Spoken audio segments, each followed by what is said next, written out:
I figured out pretty quickly, there's no way you're going to get people to put sashes on, bow down to a vanguard, and do these rules and rituals. And I just said, this, I'm out. I felt like incompetent people were in charge of things that they shouldn't be qualified with. When we did get competent people, say with Harvard business degrees or stuff like that, they were gaslit into thinking that's a traditional way that doesn't work. We like to work with the person. You're all about results. Just like that went on all the time. The first thing I did is you got to get out of the clutches of it, physically, out of any sort of range, so you can recoup.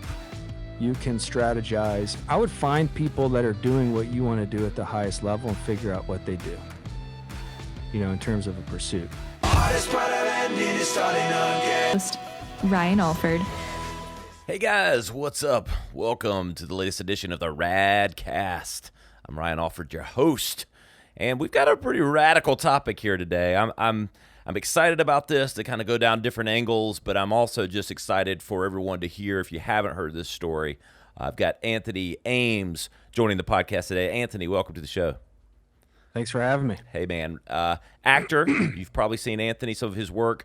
Podcast host, A Little Bit Culty, which, hey, is a little bit of a tease into our discussion today. We didn't leave much off the table there. Yeah, it's on the nose. I know. Former Ivy League quarterback, even. You're the first former collegiate quarterback we've had on the Radcast, right. So you can hold that. And maybe the first ex-member of a cult. So a lot of firsts on this one. That's great. I know. Anthony, let's just start. I know we'll get into some of your work now, and I do want to talk about NXIVM and the cult stuff, obviously. But let's do for everybody listening, just the normal background and kind of your acting career and all those kind of things, and just kind of set the table for ultimately where things went maybe a little south. But right. Yeah.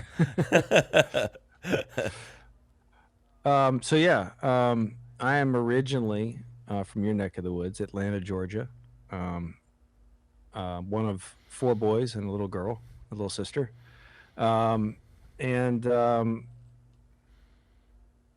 I guess, in terms of, how I got involved, I think is where I'll fast forward to with what we're calling NXIVM. But it really wasn't actually NXIVM. When I first joined it, it was called Executive Success Programs. So it was more of like a coursework, and eventually grew into that. So I was after college, I went home to Atlanta for about 8 months, and I went to the regional NFL Combine to try out and just kind of see where I stacked up. And after that, I moved to New York in probably like June of '99. And I started taking acting classes, and started auditioning a little bit. And then I was at a party probably sometime in 2000, and I ran into an old high school girlfriend of mine that I was still kind of interested in, but time had passed, and we stayed in touch. And she was originally from Albany, New York, which is where NXIVM headquarters were, and really the whole entire curriculum, or whatever you want to call it, cult, I'll just call it cult and stick to it, that started. Mm-hmm. And she had told me about this program, and it sounded weird from the get. And I actually said to her, I don't think I'm gonna do your cult. And kind of jokingly, I didn't really think it was a cult, but it just sounded weird. And she, time went on, and she stayed on me about it because she knew me. Like when we dated, I had books on John F. Kennedy. I had books on, Troy Aikman, John Elway, all the people that, I looked up to and wanted to aspire to be like. Everyone's got mentors when they're young, or, when you want to go do something, you see who's doing what you want to do at a high level, and you check it out. So I was always, into stuff like that. And she knew that. And she basically said, look, this is a program that helps people with that, and where they're limited. She's like, you're not limited anywhere but emotionally. And those were all things that had me nodding and saying yes. Also was someone I trusted. I'd known since I was 15 years old, and I'd known her family since I was 15 years old. And I think what really got me one time is I had just finished like an independent film, and every time I did kind of a project or something like that, I would go take kind of a vacation, see a friend somewhere. And she's like, "What are you gonna do? Just go party for a week instead of work on yourself?" And then I kind of went, I was like, you know what? She's fucking right. I am gonna do that. So she kind of not, I wouldn't say manipulated, but I would say she knew my values and she knew it was important to me, and she kind of presented that to me in a moment of like, she held me hostage to it a little bit. And there was one other factor too, is that she had told me her dad had done it, and I always respected her dad. Her dad's a brain surgeon. He played football at Yale, and was kind of someone that I felt like if he had done it, how bad could it be? And so I took, what was a lot of money for me at the time, $2,000, $2,160, I think it was. And I went up to Albany, New York, and took a 5-day training in June of 2001. And I was kind of the arms folded guy at first, really wasn't going to let myself be drawn into it. It was weird from the get, but finally after like 2 or 3 days, it got into some practical stuff that I'm sure a guy like you or anyone that's wants to perform and introspective and wants to problem solve their own lives could use. And I've since found a lot of that stuff was stolen, ripped off, and I've actually found the actual places where it was ripped off. There's a book I read called Power versus Force. It's by David Hawkins, not to be confused with David Hawkins. Yeah. And amazing book. And literally, I mean, down to the metaphors and the examples in the book were in the curriculum three times, like Wow. literal like examples. And I'm reading that going, fuck me. Jeez. I could have read this book 20 years ago. It would have saved a lot of hassle. So I finished the 5-day. I had a really, really good experience by the end. And that's kind of how they set it up, right? You leave, you have, I'm 26, 27 at the time. I haven't done cognitive behavioral work. I haven't done this stuff. It's very new to me, right? And it's not in our traditional education systems. And in terms of self-awareness and things that were getting me to think differently, it was very, very positive. Was this just like the form of, you see all the before it was the rage and before social media, but now it's all life coaching and all that. Yeah, is this just life coaching on steroids? Yes. And other aspects of it too that were interesting. You would go into breakout groups and you would get multiple perspectives from different people, which I found very, very helpful. Also, in some of them, there were people there that were, the range of people from like a brain surgeon to like an 18-year-old kid who wanted to be a better wrestler in his high school team. So it felt very positive.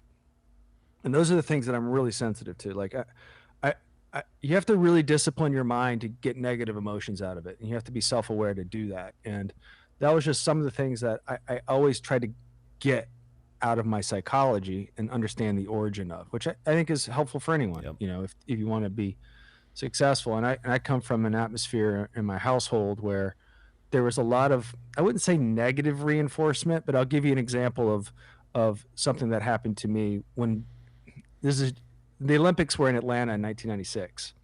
And I can remember one night, my brothers and I were out till like probably 5 a.m. And, I come home, my dad's there. He comes into my room around 7, opens the door and goes, "Troy Aikman's not sleeping." And would walk and leave the room, right? So it was that kind of like enforcement and reminder of our goals. And look, it works to a certain extent. You read about coaches. Some kids need a pat on the ass. Some kids need to be yelled at. I got a little bit of both. I'm pretty sensitive, and I found that understanding the origin of that, of how I beat myself up to achieve things, was one of the things I got out of the first 5-day, and I felt evolving that was a very positive thing for my psychology. And I really developed the self-awareness to go, I don't need to do the negative reinforcement. I can frame it in a positive way. So just having something like that almost felt like that was worth, price of admittance. Who knows if I could have read a book or done something else on the own at the time, but for whatever reason, this is how I evolved that. And so I was pretty content with what I got there and wasn't really interested in going forward. But my ex-girlfriend was pretty convincing at the time. She's like, come finish the 11 days. And I did in August of 2001. Was this like friends So with benefits, or is this like, well, that's what I was hoping. So there was two reasons I was there, right? I was kind of hoping that I could get back together with her. But, a lot of it's case by case as to why people would do that. But I was still interested in her. And part of what I was doing was for her. And part of it was like, oh, this is actually some good stuff. So it was a combination of things. Some people, as the organization grew, we were doing intro events where people are like, come do your, and it got a little salesy, which I was never really comfortable with. I was more of like, that's just, if that felt icky. So anyway, like that's 2001, kind of right before 9/11. And I decide, because they really wanted people, in hindsight, I recognized what they were doing is they just wanted coaches. And then coaches would staff the trainings. And they told me, you can become a coach and you get to staff the trainings and shadow and do the trainings for free. Like I can be in there, staff, do coffee, whatever. And then they started running them in New York City. So I was in New York City, and the only way I could take their curriculum was take a 3-hour bus ride to Albany, New York. And then they started setting one up in New York City. So for me, it was kind of an easy thing of, okay, I can still audition, be in New York, have both these things. I actually was sitting down budgeting stuff. Like I figured out I went out once or twice a week. I would spend at least $300, going out and doing things that weren't towards my goals. To be involved with the ongoing curriculums, $300 a month, it just felt like I cut that out of my life and I invested. It was a no-brainer for me. Practical. And so I'm involved as a coach for probably about another year and a half. And then it just dawns on me, because the only place you could take it was Albany, like the intensive, and then you could do the weekly classes in New York. And it just wasn't a well-oiled machine.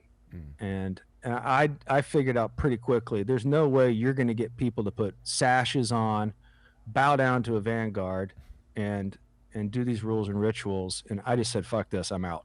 But I wasn't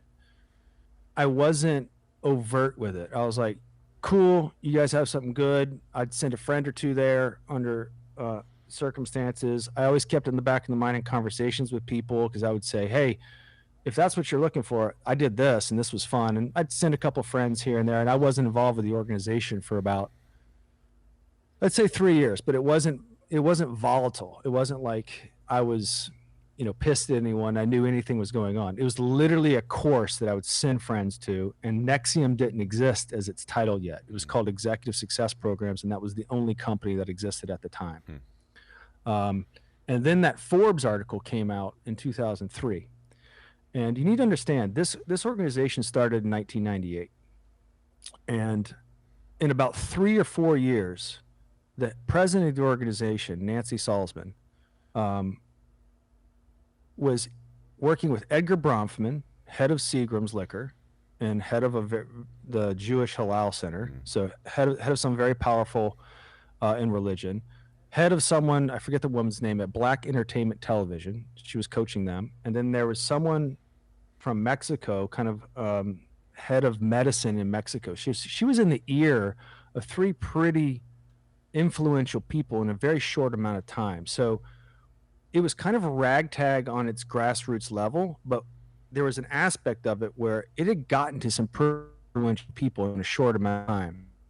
So it wasn't doing that because it wasn't powerful. It was doing it because there were some aspects to it. And if you saw the vow and you saw the series, the Dalai Lama endorsed this thing, and they had a lot of people kick the tires on who Nancy Salzman was, who Keith Raniere was. So while people look back and say, hey, I wouldn't have followed that, maybe you wouldn't have, but a lot of other influential people did fall for it. And that's what people need to start to look and understand, because these cons and these kinds of things and these abuses of power, they come pretty well packaged sometimes. And if people have the gift of gab to do this, and that's a lot of the stuff that kept people in. So I decided in about December of 2003,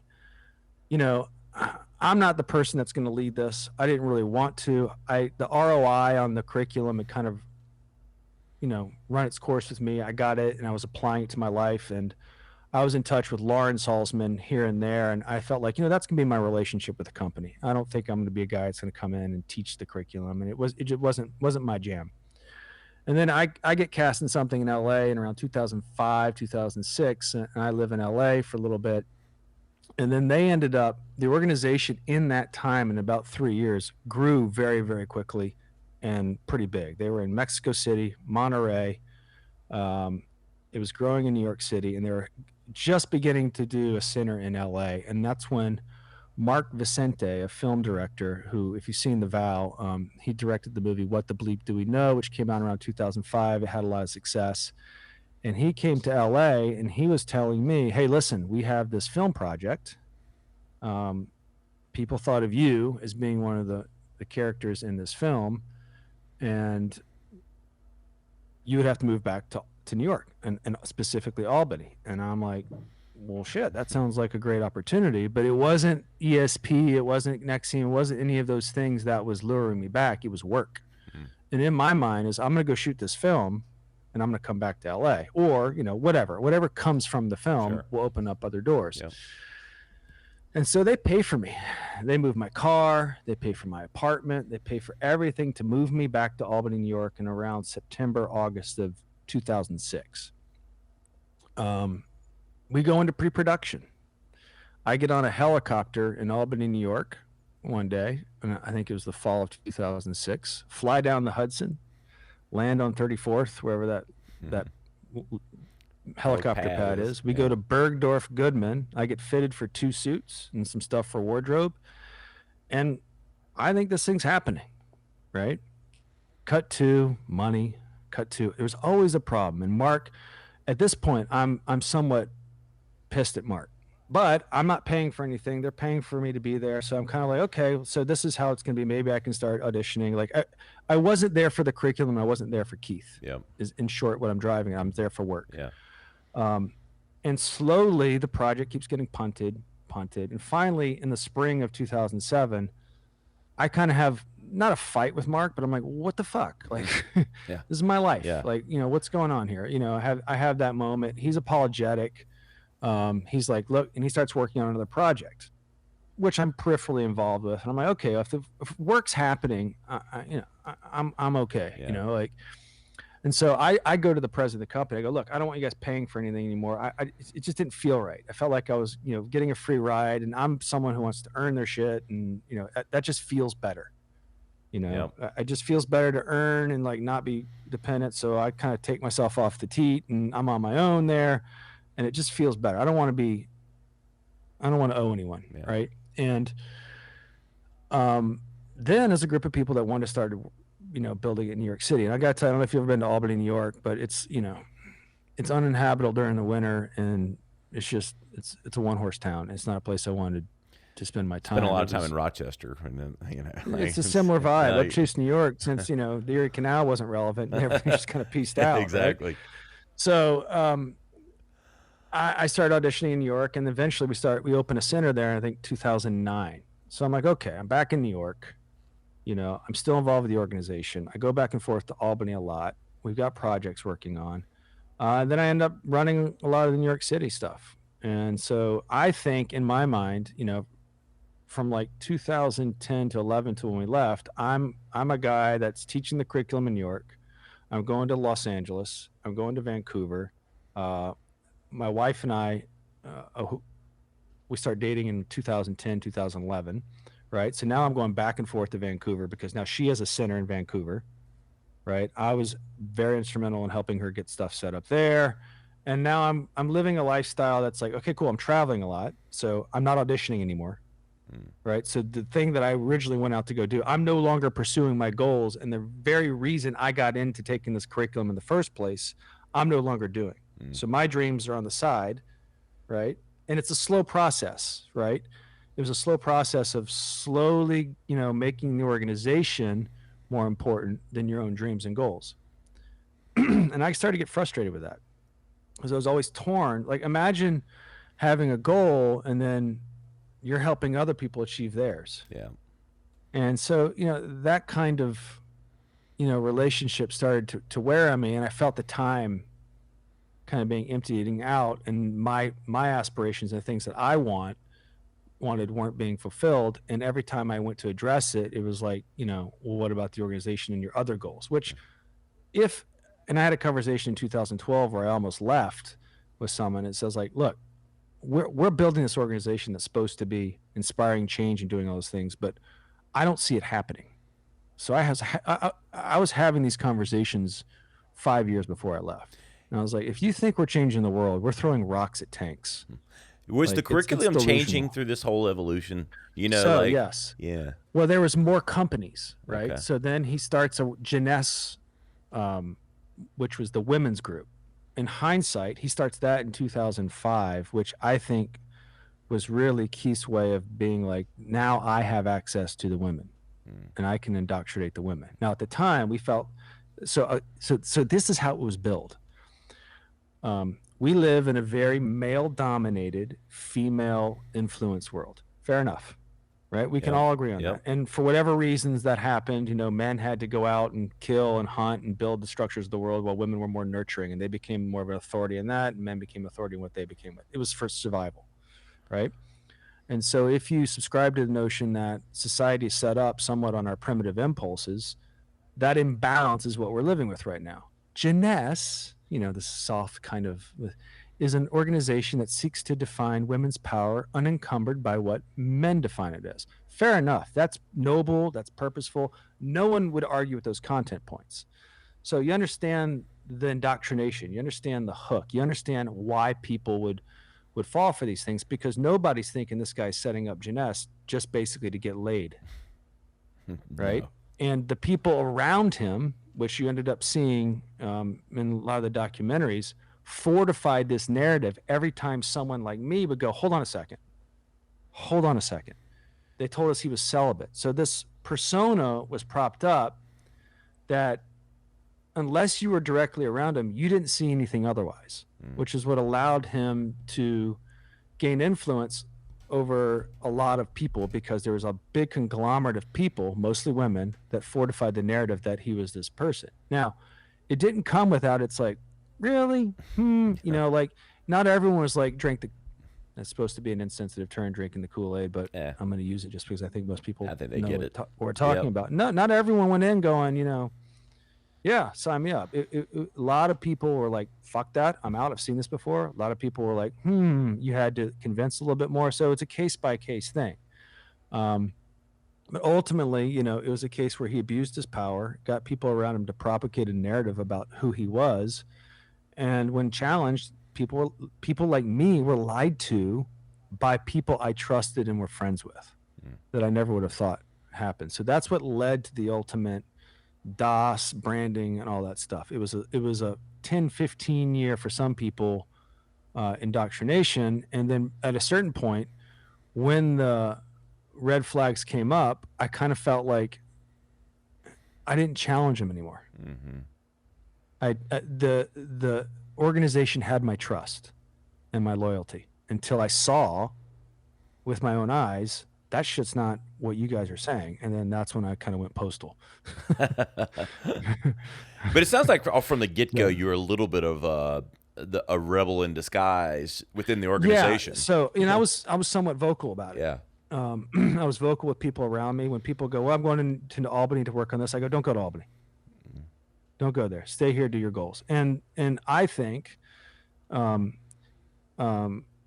the organizations, the centers in, say, Mexico, Monterrey, Los Angeles, Vancouver, where they were goals programs. If you went into those centers, you would have been like, this is fine. This is people coming once a week to work on their goals. And that's kind of what I felt like it was. It was a corporation. It was a business. The other thing is I think it's a case-by-case thing. Certain people are only susceptible to a certain point. And you see it in a lot of organizations. You see it in religion. Not everyone becomes a priest. People show up on Sundays, right? So it's kind of, hey, I got this out of it, and I can go. Also, I wasn't targeted. I wasn't a young hot girl. I was a guy probably kept peripheral intentionally, because I would probably be a good spokesperson. Yeah, for the you added credibility. Yeah. That's since how I figured out how I was abused, not used, abused. And strategically, why I was sought after in LA to come back and work on a film that was never going to happen, I probably won't ever know. So was that all an act? Do you I think it know? was. Do you? I mean, are you, I mean, look, I think Mark really wanted to make a film. I think Mark was ambitious to make a film, but the way it works with these people, whatever you want to call them, narcissistic sociopaths or whatever, is, I would keep someone like you involved peripherally because you have a company that could promote me. And when you came to visit me, I'd tell you exactly what you wanted to hear, and you'd leave thinking we were working on something. And then if something went wrong, I'd have a pretty good reason as to why it wouldn't go wrong.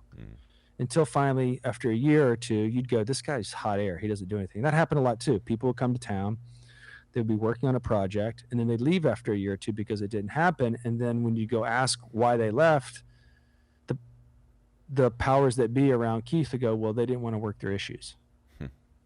What the fuck does that mean? Yeah. You bring them there to work on a project. Their issues aren't really what they're there to work on. And that's not what I was there to work on when I went to go work on a film.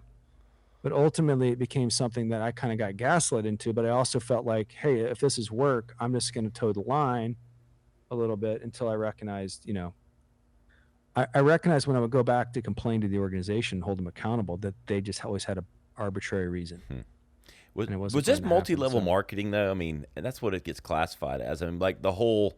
In short, yes. But when that was challenged, and that was always the weird thing about the quote unquote career paths in there. You could do a career path through doing one-on-one what they're called EMs with people, which I wasn't interested in. Or teaching. I like teaching the goals aspects. My favorite part about it was working with what we called the GVL, which I know you have a T-shirt, which I'm not sure what that means. Yeah, but Greenville. Greenville. Yeah. Oh, okay. So it was called Goals and Values Lab, and I ran one in New York, Vancouver, and was starting one in LA. And basically people would come with their goals and help them with their next steps and what the missing resource was. I love doing that. I loved kind of figuring out the riddle of why people weren't achieving things. And it kind of lends to like playing quarterback when like working with people. You kind of get a sense of people and what they need. And I liked being the guy that could see that and help them with that. That was fun for me. That was really where I went with it. And then you could run a center, which is what my wife did, and then enrollment. So the enrollment ultimately, as I've come to learn, is multi-level marketing, but they didn't say it as such. Right. And the reason they didn't say it is because they said multi-level marketing stole the value from people who were actually producing it. And our organization made sure that the people producing the value got compensated for their effort. So he prided himself in having these complex multi-level marketing things that always rewarded people's effort or compensated people's effort ethically. And so we kind of were at our worst sanctimonious and self-righteous about that. Right. And I think everyone at a certain point kind of felt that way about it, but we didn't see ourselves as multi-level marketers. In fact, we thumbed our noses at multi-level marketing concepts. So so when did things start going south? I mean, completely. Obviously, you were kind of a doubting Thomas all along. To a degree. To a degree. Yeah. I mean, I never doubted the intent of the company, though. Yeah. I just felt like it was an inept company, down to how people got paid, down to admin, down to how people were supported, down to the functionality of things. I didn't realize that all those things were intentional so that the people running the organization would always be busy putting out fires. And that's what a sociopath does. They just basically create problems for everyone to be putting out. So I was always disillusioned and disenfranchised with that aspect of the company. Always, from the get. I felt like incompetent people were in charge of things that they shouldn't be qualified with. When we did get competent people, say with Harvard business degrees or stuff like that, they were gaslit into thinking that's a traditional way that doesn't work. We like to work with the person. You're all about results. Just shit like that went on all the time. I'd be like, what the fuck are we talking about? This guy has a Harvard business degree. He's smarter than anyone here, but that was a threat, right? So his skill set or ability was then pitched as a liability to the company. Very manipulative shit like that went on all the time, and people were promoted somewhat out of integrity. Right? Someone would get a position of power over someone who was way more qualified than they. And then the structure of the hierarchy would crumble as a result, because that creates a lot of disenfranchisement, a lot of disillusion. If like I come in and I start running your company and you're way more qualified than I am. Yep. That just doesn't create a positive atmosphere. So if it's, I've always said this, if it was a army or a platoon, morale was always low. Right. And so that just doesn't lend well to growing anything. And I felt that, and I was sensitive to that, and I had a problem with that. And I would be in Mark's ear and I'd be in my wife's ear because they were on the center owners calls. And I'd be like, look, that's a problem. This person shouldn't be here. You fire them, but you couldn't fire people in the company. So that was always kind of like one of the things I had a problem with. And I had one foot out the door towards the end because I was starting to audition more, and I was producing a web series that I was working on. And then ultimately, when this DOS women's group started, was when that was it. There was no more debates. There was no more like, and then it's kind of the moment of when I saw that, all the other stuff that I had a problem with and all the other things that I kind of got a hint of and a feel for, right, made sense. And when I say had a feel for, if you're working in an atmosphere that has dark forces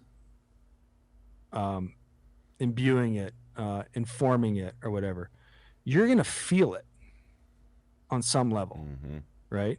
Now, whether you can articulate or pinpoint where it's coming from and how is a totally different thing. Yeah. Right. And take, for example, what's going on in our world right now. There's a lot of dark forces going on right now, sometimes dressed up as altruism, right? Yep. They've got the uniform and the makeup of altruistic movements, but if you start to look underneath the forces, they're dark and they're seedy. Most good people don't think that's going on because they don't have that kind of psychology, right? Which allows that dark psychology to thrive, is because most people don't even know to ask the question of why are you branding someone? Well, it doesn't even occur to most people. The abuse of powers don't really occur to those kind of people at all. So it allows good people to unwittingly promote something that's dark. When you see the thing that's negative, it becomes it's the those what do you call them, those pictures where the holograms hidden in them? It becomes that moment and you can't unsee it. And then the forces that you've been feeling and the negative things that have been going on become way more clear to you. And then that informs your action. Like it goes from, and that's a mindfuck transition.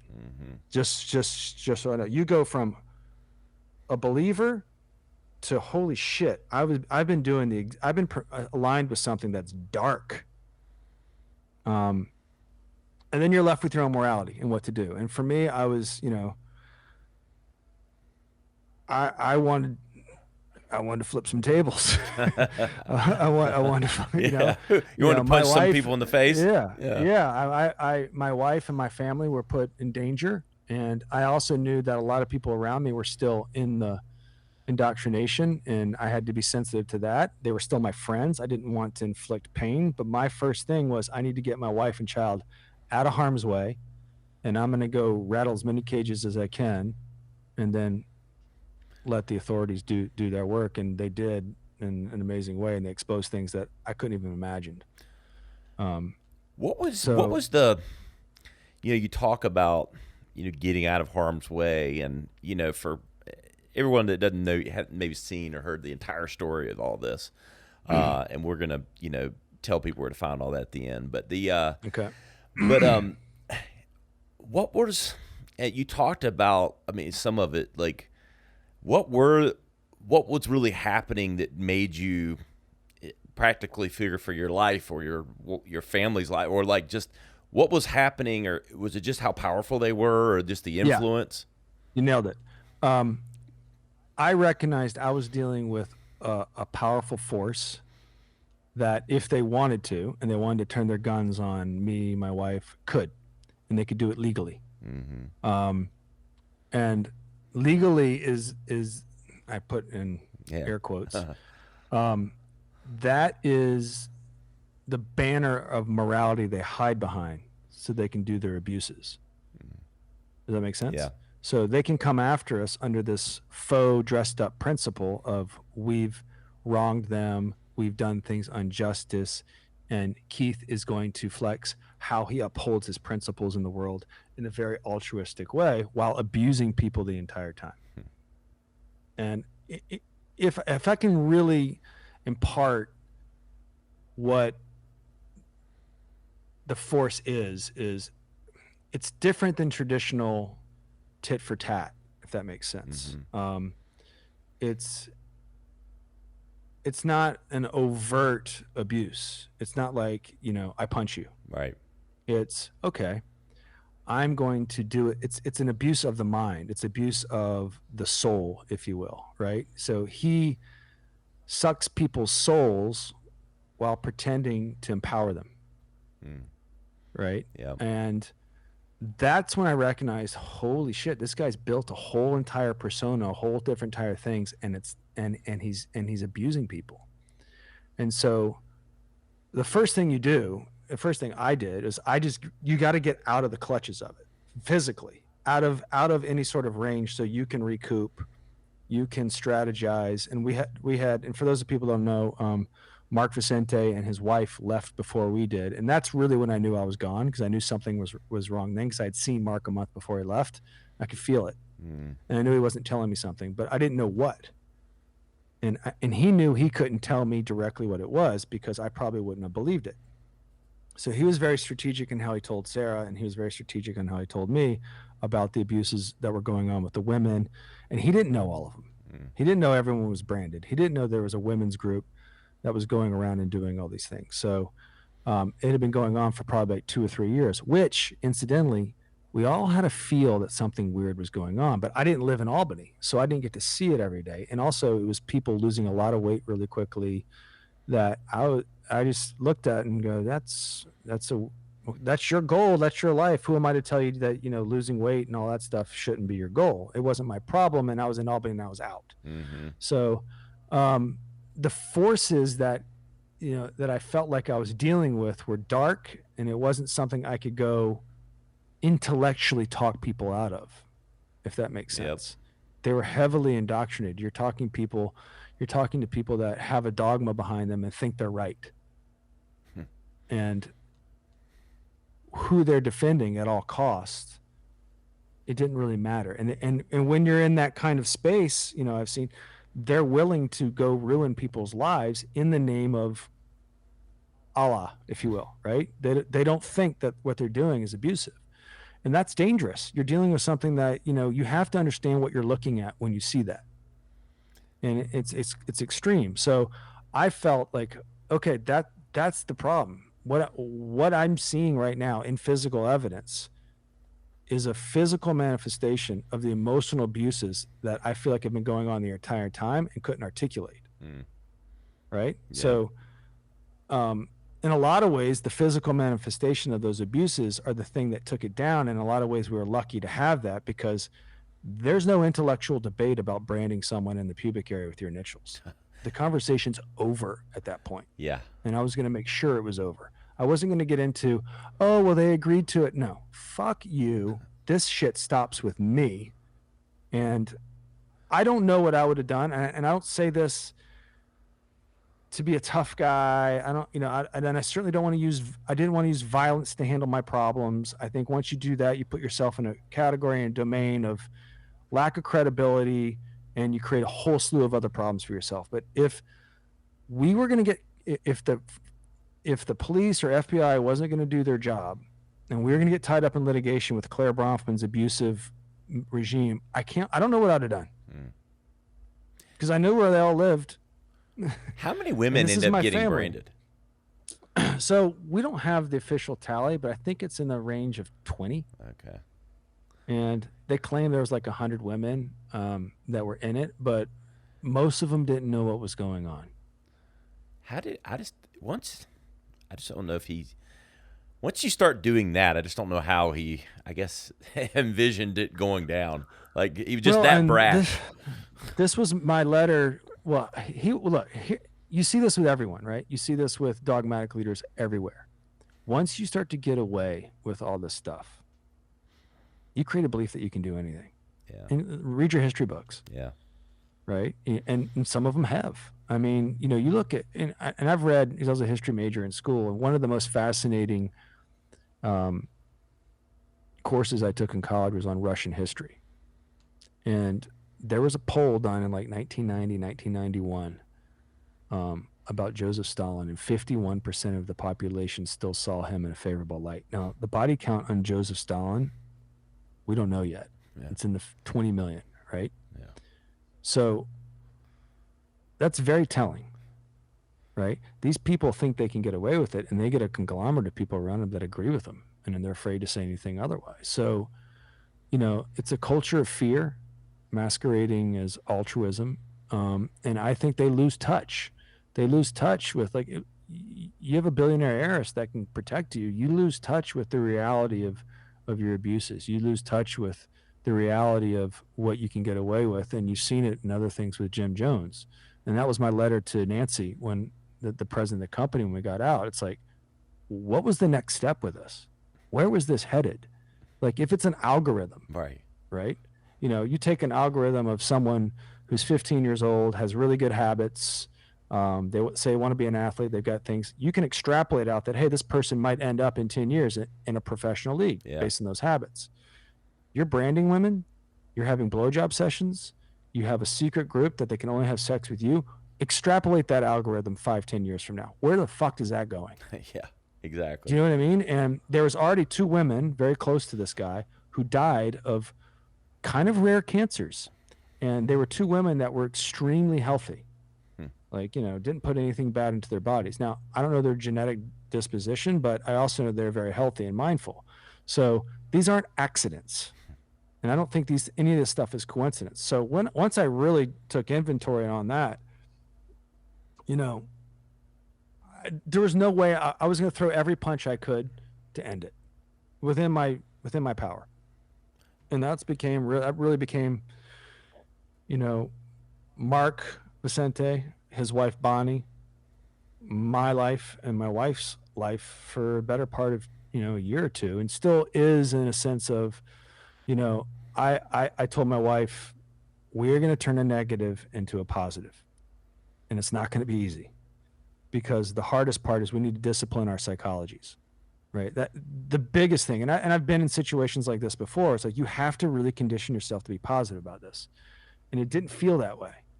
And it was waking up at 3 a.m. It was waking up with like, shit, like, how did I get involved with this? And at first it's a little bit of the humiliation. I told my wife, we can't stay here long.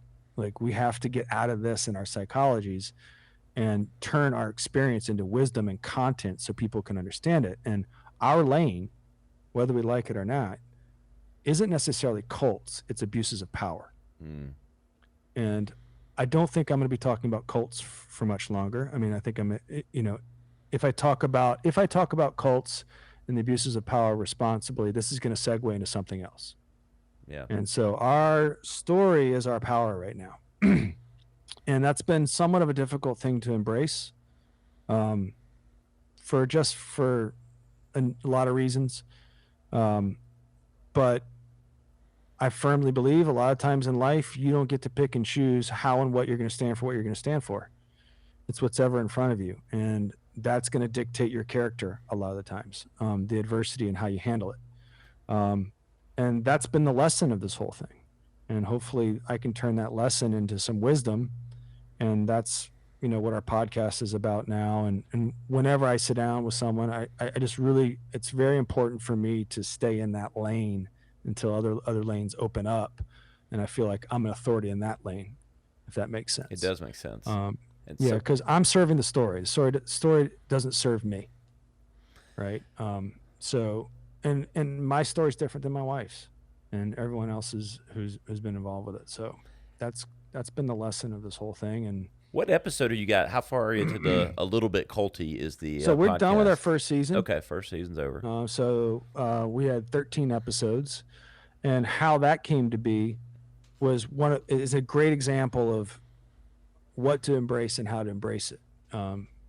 I was looking forward to wrapping this thing up after the vow. I kind of felt like there was some exposure of, you know, I never wanted my personal life to be other people's entertainment, and I was somewhat reluctant. And I have a lot of friends who know me and talk to me called me after, and it's like it's really funny. Every shot of you, every cutaway of you is you shaking your head. So I was like, yeah, it wasn't. I hadn't also necessarily reconciled, my trauma so much, and I really wasn't comfortable showing that all the time, until I recognized, a lot of times when they'd ask me questions, I was like, I can answer this, and I can answer this responsibly, I think, and I can answer this without being pissed off, or I can answer this like where I think this is good content for people out there that will help people. So ultimately that's always the thing that was tugging at me, and I also felt like people telling the story inadequately or irresponsibly, I felt like that doesn't do the story justice. Let me answer that, and that might be presumptuous, but that's always going to be the problem, right? Are you presumptuous to think that your story is interesting? Are you presumptuous to think it's going to help people? And I decided to err on the side of, giving it a shot. I come from, we live in a generation where TikTok, Instagram, and all that stuff, attention is the objective a lot of the times. And I can remember when I was like in 5th or 6th grade, I scored a touchdown and I started celebrating the end zone. In the car ride home, my dad said, act like you've been there before. So I come from a generation of, don't seek the spotlight.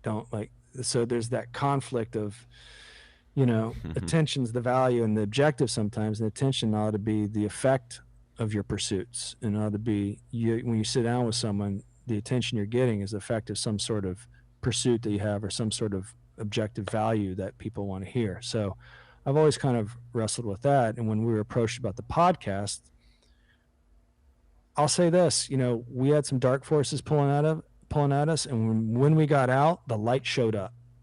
And it showed up in spades. It showed up in the directors of the Vow, just in terms of their sensitivity to the story, the questions they ask. And then we had some really great citizens of sound as the people that produced our podcast. And they said, look, your story's amazing. We think you should do a podcast. And I just said, no, I'm done. And Sarah was like, we were both kind of done. And then another woman who's our associate producer, a woman named Jess Tardy, who was familiar with the story, pitched us on a whole idea.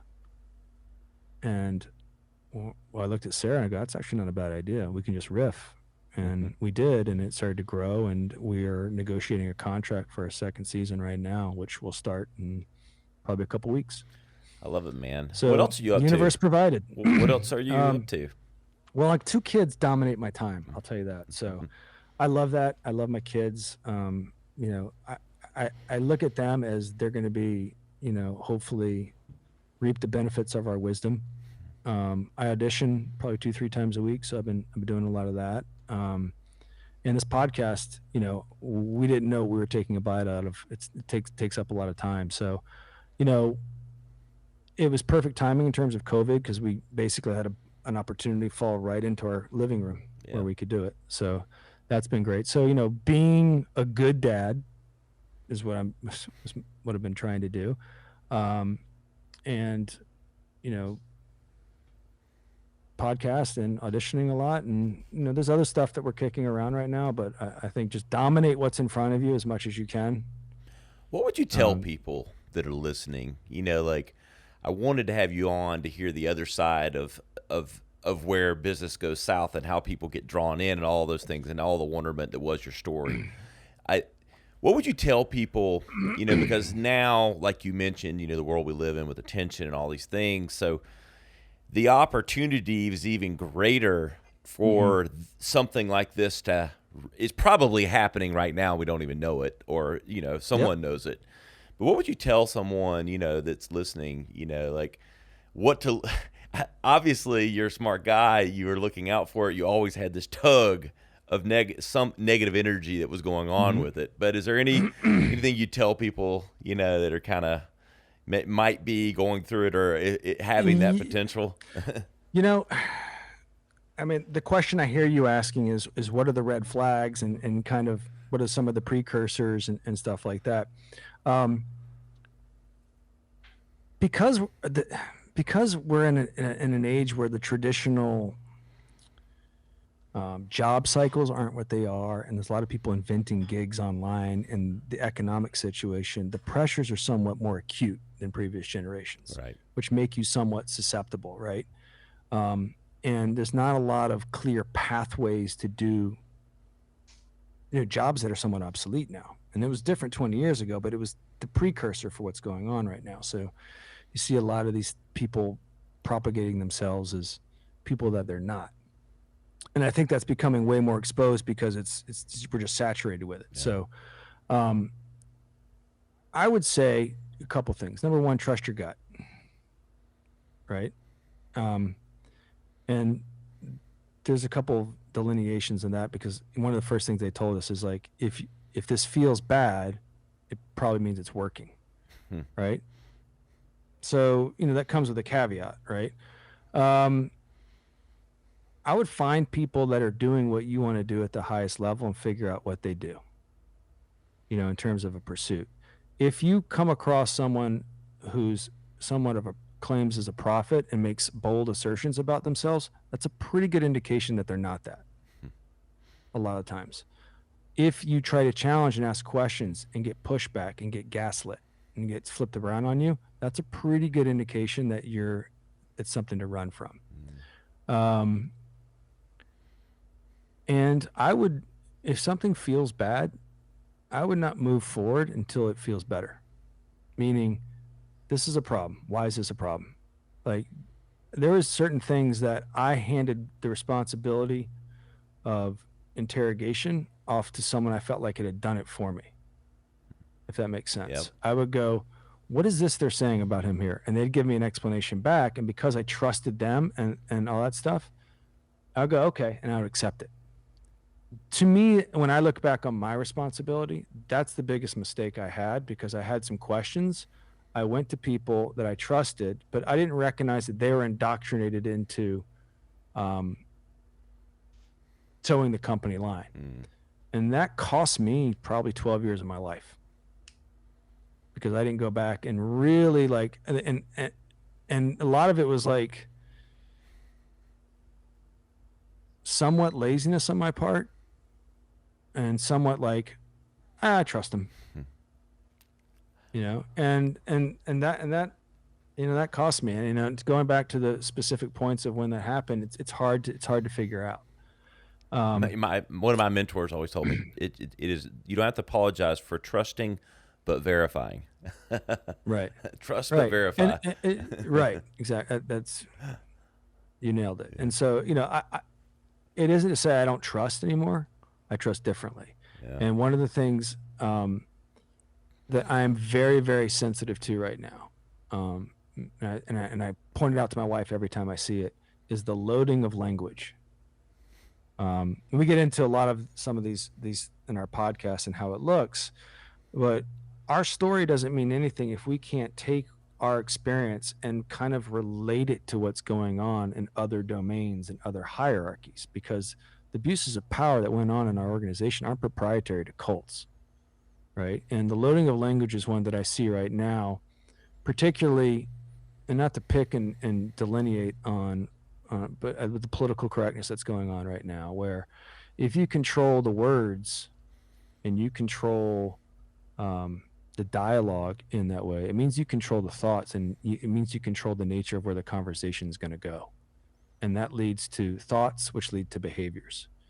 And you see it a lot going on in our school systems right now. And you see a lot of these dogmatic behaviors going on right now that I just went through. And so I think if I can make my story worth anything, it's really, really be responsible with how I articulate how those things work and how they can seep their way into the psychology of not just our mainstream media, but our schools. And, it's not too long after our schooling systems, bad ideas permeate into our culture. It takes a generation. It takes it's very quick. And I see a lot of that stuff going on right now. And the number one effect of it is division, Yep. So, that's one of the things I'm super sensitive to right now. And that might change, but that's the one right now where I just feel like they're controlling language, which controls thoughts, which controls behavior, and that's what happened. Slippery You know, slope. it is. It is. So, and ask me in 3 to 6 months, it might be something different. But right now, that's what I would really get people to do. And go read. Read a lot. Read people you disagree with. Read them a lot. And if you're 20, 25, even 30, stay on that journey. You don't have to. It's yours. And not anyone else's to dictate. But I just find reading just expands your entire and gives you a bigger template to compare and contrast. And don't stop reading. Don't stop for sure. Yeah, no, I mean, I'm teaching my 7-year-old to read right now, and he's going through the frustration of it. And I said, listen, you get over this hump, and it opens up an entire world for you. Oh yeah. So, Anthony, I really appreciate all your openness and wisdom and coming on. Where can people keep up with everything? Watch The Vow. It's on HBO. HBO Yep. Max. So, yeah. So there's The Vow, and there's season 2 that's coming out, I think in November-ish. We're not sure because they're always editing and stuff like that. Yep. Of A Little Bit Culty, right? No, of The Vow. And then Okay. A Little Bit Culty. You can go onto all the main. Google A Little Bit Culty, and it'll come up. Yeah. You can come up, and we have great guests on there. We have the Scientology story on that as well. We have a lot of people, ex-members, a lot of experts. Yeah. That can answer a lot of the questions you asked me very, very clinically. We have 13 episodes there, and then we have our season 2, which will be coming out, probably in the next couple months. Time it up with The Vow. You can follow us on A Little Bit Culty and Instagram. And that's it. Cool, man. Really appreciate you coming on. And yeah, thanks for having me. I appreciate you giving me a platform to share my story. Yeah, my pleasure. And hey, guys, we really appreciate Anthony Ames coming on. He just told you where to find him. Go check out A Little Bit Culty and check out The Vow. You know where to find us. We're at theradcast.com, at the.rad.cast on Instagram, and I'm at Ryan Alford on all the platforms. We'll see you next time on the Radcast.